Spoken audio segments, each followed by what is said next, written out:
My name is Larry Hatch. I am the Safety Manager for Halverson Company. Please remember to ask your on-site foreman if you have any questions about what we are about to discuss. Let's get started. Whether you work directly for Halverson or have been assigned to work with Halverson from a different company, we are excited that you are here and welcome you as part of the Halverson team working together on this project. There are some apps that we use here at Halverson Company that can be used on most smartphones. Procore is what you will use to track your time. The office will need to get you entered into the system, and then you can begin using Procore. Your foreman will show you how to make your time entries, including clocking in for training. Typhoon is an app that is the platform we use for much of our training, including safety training. Each weekday you will get a video from Typhoon related to safety or other topic. You may get more than one video or one task in your Typhoon app. For the videos, most are only 3 to 5 minutes long and include a few questions to answer at the end. We use a couple of Microsoft apps on our phones quite often. Outlook is what we use for email communications from the company, and the app called Microsoft Teams is used for our virtual meetings so that employees can join from anywhere. Now let's talk about safety. The photo in this slide depicts the type of work that we commonly work at. This work can be pretty dangerous. We work with some very heavy items. Oftentimes we're up in the air many feet above the ground, and you can see that we work with heavy equipment. We lift heavy materials. We install heavy materials. Because of this, we know that our work can have a lot of hazards. So we want to make sure that we are practicing good safe techniques to do our work without getting hurt. Shown on this slide are some bullet points of ways to work and be safe. First, we want to learn what the safety policies are that we have in place. You probably already know most of these safety procedures. We recognize that you are experienced, and we appreciate that. But we will go over these today in this video, and we will be including a few things that are specific to Halverson Company. Even though we know how to be safe, it doesn't help us much unless we put our safety policies into practice. Working for Halverson, you need to agree to abide by our safety policies and procedures, and then we ask you that you make them a part of your daily work practice. As members of the Halverson team, we are expected to watch out for each other. Any of us can get distracted. We can get caught up in work and momentarily forget about a safety policy we have been taught. Have you ever gotten into a man lift and forgot to engage the safety chain? It's happened to me, and I have appreciated coworkers who have prompted me to connect that chain. Remember that a simple reminder from a coworker or to a coworker may help save someone's life. That's one of the reasons why we want to make sure that we stress watching out for each other. The last item deals with communication. You are in the field working. You are the one seeing how our policies are working, or if they may not be working very well. You may have worked somewhere else where you have seen a better way or a safer way to do something. Or maybe you just have a great idea to help us all be more safe. We would love for you to share these ideas. We are always striving to find the best way to be safe. Finally, remember that you are a vital part of the safety team. You are the one to help yourself and your fellow workers to stay safe. You should learn everything you can about being safe because it is your first duty. In fact, if someone asks you who is the safety guy on your job, you should be able to say, "I am," or "we all are." We need everyone to make safety the top priority on your job site. Be aware that any person working on one of our job sites has the responsibility to be safe and also has the authority to question whether something is being done safely, and to shut the job down if need be until we can make sure that everybody feels safe doing their work. As a millwright, you work in a safety-sensitive position. This means that the work that you do can affect your safety or the safety of others around you. Because of this, we have a policy and enforce an alcohol-free and a drug-free environment. Team members must strive to stay focused on their work. For the safety of all, you need a clear head. Halverson Company prohibits you to use illegal drugs or controlled substances as defined by federal laws. Do not work while under the influence of any of these substances or under the influence of alcohol. And be aware that we do not allow any tobacco products inside operational buildings where you are working or inside Halverson vehicles. Workers such as yourself in safety-sensitive positions must participate and pass a drug screen prior to being hired. This is called pre-employment drug screen. Occasionally, we will do random drug screen, where your name could be chosen randomly. Those chosen are then required to immediately take a drug test. We test for reasonable suspicion. This means that if an employee is acting in a peculiar behavior, as determined by his supervisor, we will require that person to take a drug screen to ensure that he is able to safely perform his duties. Finally, we perform post-incident drug screens for those in safety-sensitive positions who have an accident requiring medical attention or where significant property damage has occurred. If you are taking a medication that has been prescribed to you by a legal and authorized medical provider, you should discuss this with our HR department to ensure that everyone working in your area can be kept safe. These drug screenings are mandatory, and termination will occur for refusing to submit to a required drug screening. We have a monthly safety training meeting. We do this together as a company. This mandatory meeting is typically held on the first Monday of every month. All workers attend this meeting either in person or online using computers, phones, or other mobile devices. I mentioned that Typhoon is the app where we do much of our safety training. This is every weekday. In addition, from time to time, you may be assigned an online training. This training will consist of a video to watch and a quiz. You will receive notice of online trainings via email if they are required of you. Many of us have done some type of job hazard analysis form. At Halverson, this form is called a THA, which stands for Task Hazard Assessment. This form must be filled out each day, and everyone on the team is expected to participate. Another form you will have to fill out is for hot work. Hot work exists anytime you create an ignition source, like sparks from grinding, using a torch, or welding.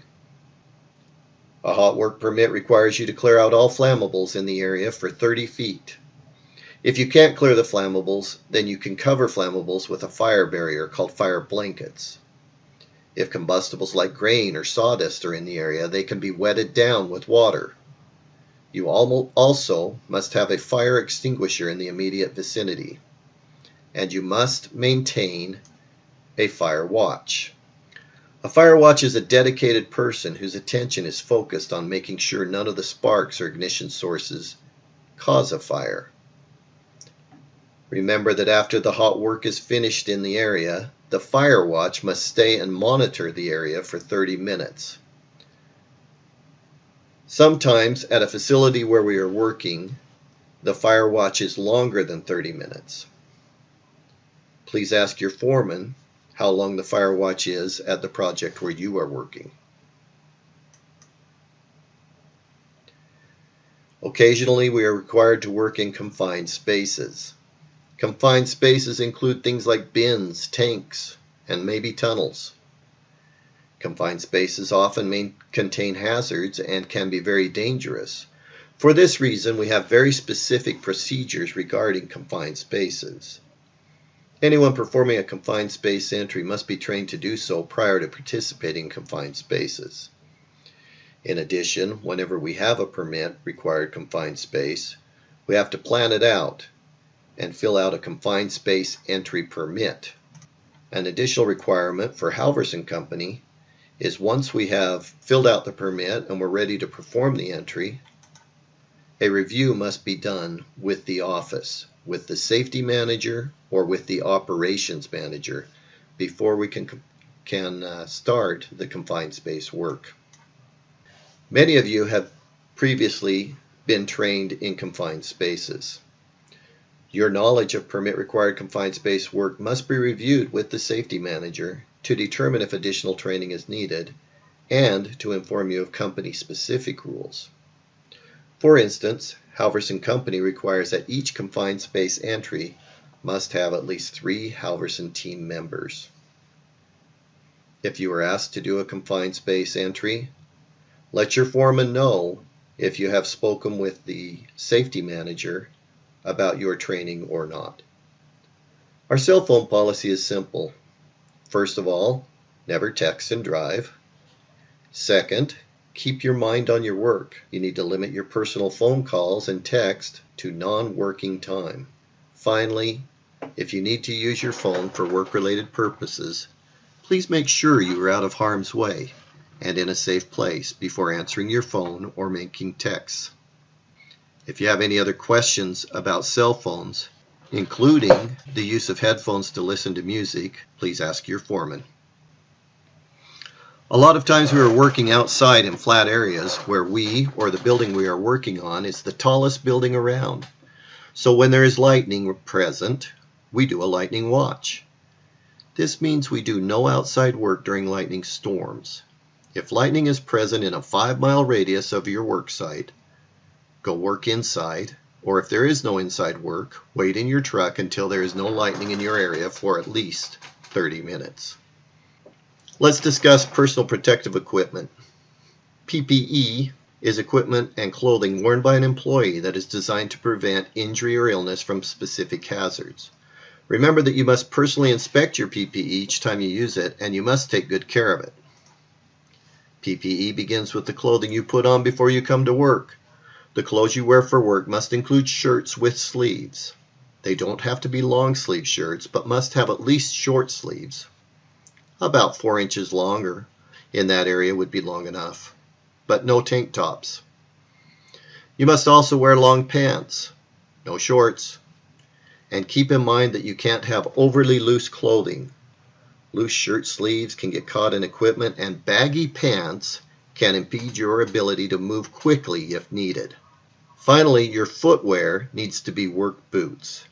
They must have hard soles to help deflect punctures from sharp objects. They must come above the ankle, and they must have either a steel or composite toe to protect your toes from falling objects. Remember to wear your hard hat and safety glasses at all times when on the job site. Do not modify your hard hat, paint it, or put stickers on it. Many of the facilities that we work at prohibit stickers on hard hats. You must also wear high visibility vests, shirts, or jackets if you are working in high traffic areas. Halverson Company provides high visibility vests, but you may wear high visibility shirts or jackets provided they meet ANSI regulations. Whenever you are grinding or performing other job tasks where particles could strike you in the face, you must also wear a face shield. Remember, glasses must be worn at all times, so when grinding you must wear both your glasses and face shield. Although you will not usually be in a situation where there is a dangerous noise or dust hazards, we do provide you with both earplugs and dust masks that you can use at any time you like. Even if they're not always required, they are always available to you, and we highly encourage you to use them. As I mentioned before, inspect your PPE each time before you put it on.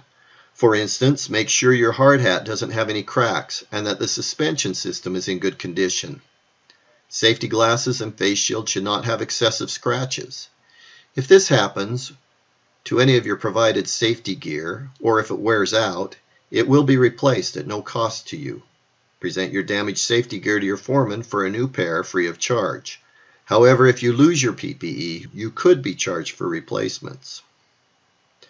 Remember, it is your responsibility to take good care of your PPE. Much of your PPE can be cleaned with mild soap and water. On every job site that we work at, there is the possibility that there may need to be an emergency evacuation. Your foreman will inform you of where the gather point is. This is where you should go if there is an emergency. We use many different products, from WD-40 to concrete mix. We have a program that helps us to know what products we use and how to safely use and store them. We refer to this as our Hazards Communication Program. Besides keeping track of these products, we also have safety data sheets for each of them. We understand that you have been trained previously about safety data sheets. Please be aware, if you ever want to know what is in a product we are using, you can find that information in the safety data sheet. Safety data sheets are available to any worker. Please ask your foreman or any Halverson employee if you want more information about safety data sheets.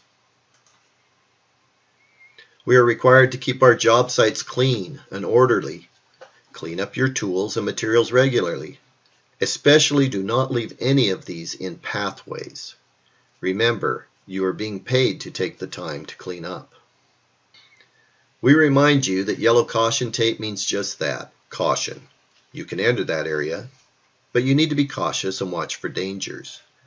Red danger tape is more special. For an area that has red danger tape, you need to have permission from the company that placed that tape in order to enter into that area. Lockout Tagout, or LOTO, is a safety program that also uses signs or tags. We use this program to turn off and de-energize a piece of equipment, and then to lock it out and tag it so no one can turn it back on while we are working on it. This is called Lockout Tagout. The steps for Lockout Tagout are: power down the equipment, lock it out using your lock and keeping your key. You must place your own lock, and you cannot place someone else's lock for them. Now test to make sure the power is off. With everything turned off and locked out, you can now perform the work you need to do, feeling confident that it cannot be turned on because your lockout key is safely on your person. When you are completed with your work, you remove your own lock using your key. Remember, you never loan your key to another worker, nor do you ever place or remove any locks except your own. Safety devices on power tools must be used. A good example of power tool safety devices are the guards, shown here on both the grinder and the saw. Electrical cords on power equipment and extension cords must be in good shape. Grounded cords must have the ground prong intact, and cords cannot have cuts through the insulation. If you notice a cord or a tool that is in poor condition, do not use it.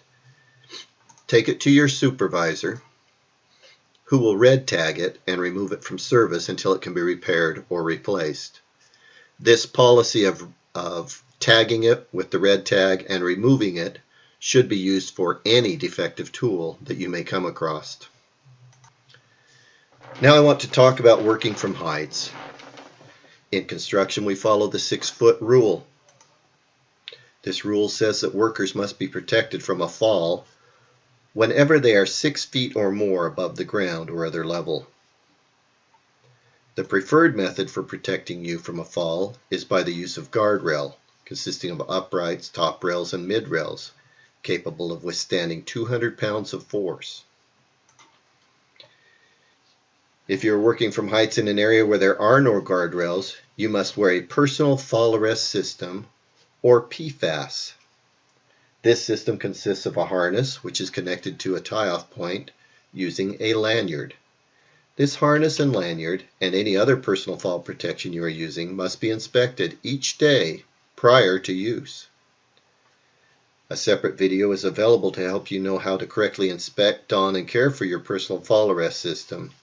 If you would like to see it, please let your foreman know. The lanyard is connected to your harness on one end. The other end you should connect to an anchor point. This anchor point has to be a significant tie-off point that is capable of supporting at least 5,000 pounds. You should consult your supervisor for a correct tie-off point if you are required to work from heights. Oftentimes we have to work from ladders. Working from ladders seems easy enough, but there are a few things to remember. First of all, use the correct ladder for the job. An A-frame ladder should be used in the open position and not leaned against a building or structure.